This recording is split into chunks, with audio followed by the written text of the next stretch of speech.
Miało być do sytuacji specjalnych, a jest teraz do codziennej pracy. Dystrybucja haseł przez maila to też nie najlepszy pomysł. To wszystko zakłada, że mamy narzędzie, mamy kontrolera, no ale co robić, jak tego nie mamy?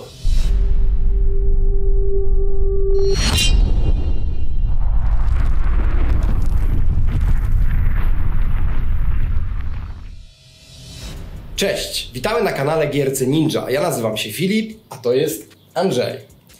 Witamy w kolejnym odcinku, gdzie opowiemy o zarządzaniu dostępem uprzywilejowanym. Kontynuujemy naszą miniserię dotyczącą dostępów awaryjnych i uprzywilejowanych w systemach IT.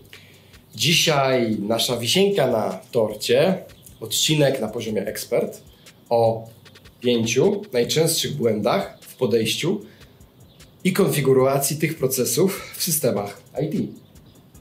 Jeżeli chcecie się dowiedzieć, czego unikać, gdzie czekają na Was pułapki i jak firmy zrobiły sobie krzywdę, nieprawidłowo wykorzystując dostęp awaryjny, to ten odcinek jest dla Was. Zebraliśmy, tak jak Filip wspomniał, 5 przykładów naszych wspólnych doświadczeń, które zobrazują te problemy. Kolejność prezentacji jest losowa, bo chcielibyśmy też poznać Waszą opinię, które z tych błędów są dla Was najistotniejsze i zdarzyły się w Waszych środowiskach. Zachęcamy też do kontaktu i przesyłania Waszych doświadczeń, przykładów, błędów w tych procesach związanych z dostępem awaryjnym. Z przesłanych przykładów wybierzemy kolejną grupę, którą omówimy w kolejnym odcinku na poziomie ekspert. Filip, to poproszę teraz o pierwszy przykład. Jasne. Błąd numer 1. Nadmierne używanie dostępu awaryjnego. Mamy taką sytuację. Mamy wdrożone rozwiązanie klasy GRC Access Control, czy też PAM, Privilege Access Management, organizacji. W tej firmie na co dzień około 20-30 administratorów i konsultantów realizuje działania w różnych systemach, na przykład SAP. Czyli taka średnia do większej firmy. Dokładnie. Każdy konsultant loguje się do systemu i codziennie zaczyna pracę od przejścia na specjalne uprawnienia. Dostępne tylko na koncie uprzywilejowanym. Tak zwany strażak, Tak czyli jest. firefighter. Filip, ale czemu on tak robi? Wiesz co, nie wiem, może tak mu jest wygodniej, bo tam ma szerokie uprawnienia, nie czuje problemu, że tą metodą działania generuje bardzo dużo pracy dla kontrolera, który potem musi te logi analizować. No nie wiem, Andrzej, ale może ty widzisz w tym jakiś problem. No jasne, że widzę. Przede wszystkim nadużywamy rozwiązania. Miało być do sytuacji specjalnych, a jest teraz do codziennej pracy. Skutek jest taki, że albo nasz kontroler spędza 24 godziny na dobę przeglądając logi, albo odpuszcza ten temat i kontrola dostępów w ogóle nie jest realizowana. No, szczerze mówiąc, sam nie wiem, która z tych sytuacji jest gorsza. No właśnie, to co możemy poprawić, aby uniknąć tego błędu? Jak dla mnie, to przede wszystkim dobrze przygotować zakres uprawnień dla kont używanych raz w codziennej pracy konsultantów i administratorów. Kluczowy jest także podział między uprawnieniami, które potrzebujemy do tak zwanej daily operations, a tym, co używane jest sporadycznie, czyli jest potencjalnie ryzykowne i w jakiś sposób powinno być monitorowane. To jest ważny punkt. Myślę, że dodałbym do tego i również edukację, czyli takie cykliczne działanie, które uświadamia użytkownikom, jak wygląda taki proces, powinien wyglądać taki proces w tej organizacji, kiedy możemy takiego trybu awaryjnego używać i co to oznacza jakby dla organizacji, że my tego trybu uprzywilejowanego awaryjnego używamy. Ile pracy generuje to po stronie chociażby osoby, która takie logi weryfikuje. Okej, to nasze przykłady. A jakie jeszcze rozwiązania macie w swoich środowiskach? Czy Wam udało się nad tym zapanować? Napiszcie w komentarzach, a my przychodzimy płynnie do błędu numer 2, czyli brak kontroli działań zrealizowanych na kontach awaryjnych. No przedstawmy krótko naszą sytuację. Jest podobna do tej wspomnianej przy błędzie pierwszym, przy czym tutaj zrealizował się czarny scenariusz. To znaczy nie mamy tego kontrolera, który przegląda akcje na kontach awaryjnych, i uprzywilejowanych, lub kontroler stwierdza, że danych jest za dużo i on nie jest w stanie już efektywnie przeglądać tych logów z tych działań. No i skutek tego jest taki, że nie jesteśmy w stanie określić, co było zmieniane w trakcie sesji w trybie awaryjnym, czyli generuje nam się ryzyko, że ktoś uruchomił transakcje krytyczne, które mają wpływ na stabilność systemu, a my nie jesteśmy tego świadomi. Dodatkowo z punktu widzenia audytu takiego procesu, no nasz proces jest do podważenia, nie jest on efektywny. Dajemy szeroki dostęp naszym konsultantom i administratorom, ale nie mitygujemy tego ryzyka poprzez weryfikację tych działań. No to prawda. Jakie tutaj mamy rady? Wiesz co, no przede wszystkim myślę, że należy wrócić do właściciela tego procesu i porozmawiać z nim, dlaczego ta kontrola nie jest realizowana. Jakby co jest źródłem problemu, z czego to wynika, czy on na to nie ma czasu, tak? Ma ograniczenia czasowe, czy on nie ma niezbędnej wiedzy do realizacji takiej weryfikacji. Nie rozumie tego, co jest w logach. Dobrym pomysłem na dalszym etapie analizy może być też ułatwienie tego procesu dla naszego weryfikatora i na przykład oznaczenie mu kolorem czerwonym, niektóre narzędzia tak robią, które transakcje są szczególnie wrażliwe z tych, które były uruchamiane w trakcie takiej sesji awaryjnej. Czyli tłumaczymy naszemu kontrolerowi, jak powinno być to monitorowane. Oznaczenie kolorami logów istotnie na pewno przyspieszy jego pracę. Dokładnie. Ale ważne jest też, żeby nasz dzielny kontroler umiał też czytać logi, no i wskazane jest, żeby w jakimś zakresie rozumiał merytorykę systemu. Dokładnie. I tutaj mamy kolejny najczęstszy błąd, czyli błąd numer 3. Brak wiedzy kontrolera na temat wykorzystywanych czynności w trakcie sesji. Jaką mamy sytuację tutaj? No jest ta osoba wyznaczona do kontroli logów z czynności awaryjnych. Ona rozumie wymagania bezpieczeństwa, no ale nie zna specyfiki tego całego systemu. Stąd może pominąć niektóre czynności krytyczne, które zostały zrealizowane. Czy też nie zwrócić uwagi na działania, które gdzieś tutaj podkopują stabilność całego systemu. No i niestety w wyniku takiej sytuacji mamy taki efekt, że kontrola jest nieskuteczna. To znaczy nie adresuje podstawowego ryzyka, które polega na tym, że niebezpieczne operacje czy też szkodliwe działania dla naszego systemu są wykrywane i prowadzony jest odpowiedni proces eskalacji tych działań, którego oczywiście celem jest wyjaśnienie, dlaczego działania związane z ugaszeniem pożaru prowadziły do utraty gotówki z naszego sejfu, oczywiście w skrajnym przypadku.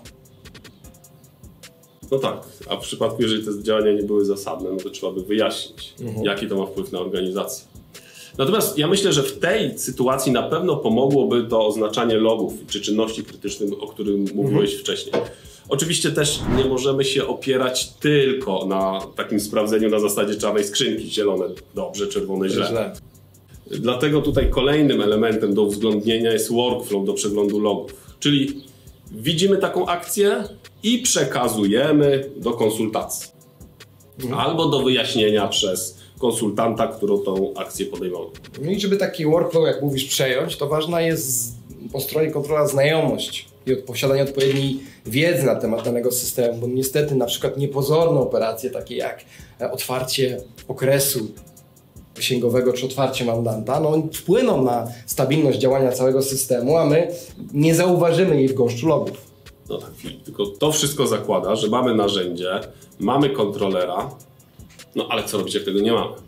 No właśnie, i tu jest kolejny błąd, płynnie nawiązujesz, widzę, do naszego błędu numer 4, to jest brak narzędzia, bądź też ręczna obsługa tego procesu.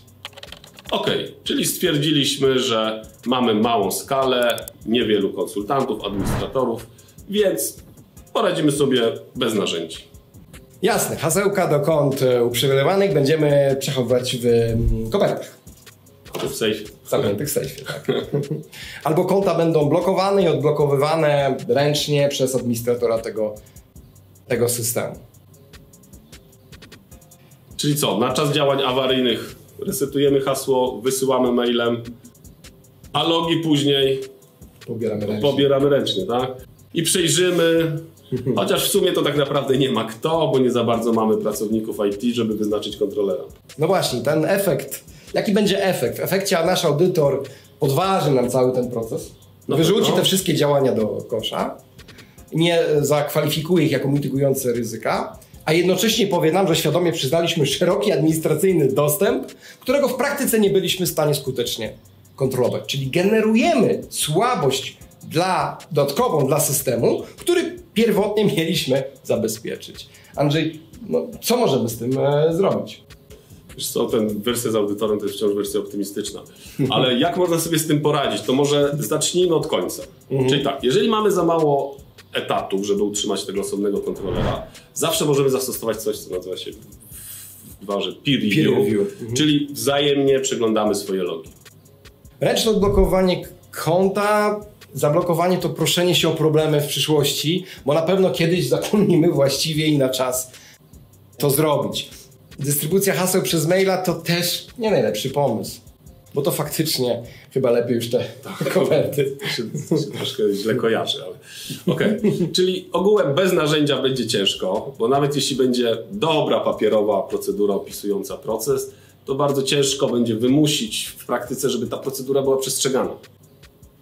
No właśnie, takie próby upraszczania czy też pewnego rodzaju oszczędności prowadzą do sytuacji, w której robimy wszystko, żeby zarządzanie procesem wymagało jak najmniejszego zaangażowania, ale czy tak faktycznie jest?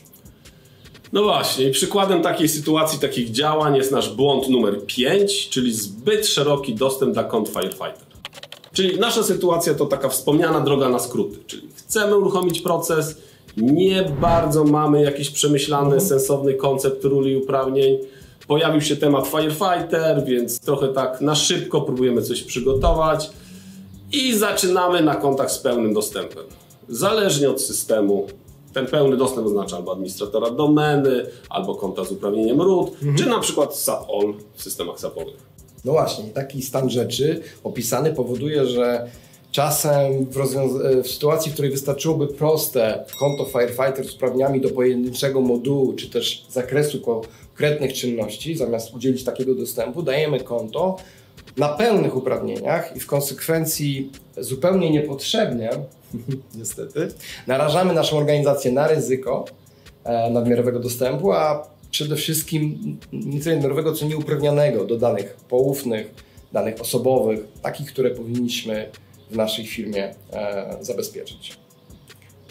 Może to prowadzić do utraty tych danych, czy też prowadzenie błędnej operacji masowej. Tak. Z tym spotkaliśmy się też w praktyce, kiedy mało doświadczony konsultant dostał dostęp do konta Firefighter z pełnymi uprawnieniami i na skutek pomyłki lub testów na produkcji, co też niestety się zdarza, wyłączył workflow do zatwierdzania zamówień. Skutki biznesowe to ponad 3 miesiące analizy wszystkich zamówień, które wyszły do kontrahentów, zanim wykryto zmiany. I teraz pytanie brzmi, Filip, co proponowałbyś, aby to ryzyko ograniczyć?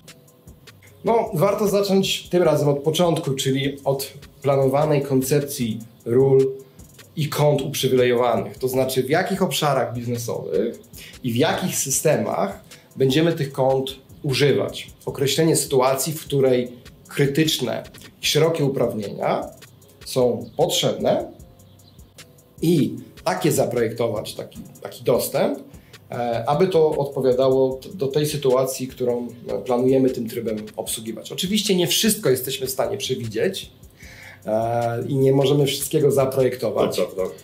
Dlatego warto mieć też uprawnienia przygotowane na różnych poziomach, takie bardziej szersze, na przykład 3 na poziomie modułu, procesu i całego dostępu. No i w zależności od tego, jacy konsultanci dla nas pracują, jakie mają doświadczenie, kwalifikacje i staż, w odpowiednim zakresie im udzielić takiego dostępu. Okej. To byłby ostatni z 5 błędów, które przygotowaliśmy na dzisiejszy odcinek. Zachęcamy Was do zgłaszania Waszych propozycji innych błędów. Na tej podstawie Waszych sugestii przygotujemy kolejny odcinek z tej serii, gdzie omówimy kwestie, które są z Waszej perspektywy istotne w procesie zarządzania dostępem awaryjnym i uprzywilejowanym. Dziękujemy za obejrzenie dzisiejszego odcinka i tych, którzy tego jeszcze nie zrobili, zapraszamy do subskrybowania naszego kanału. Cześć! Cześć, dziękujemy.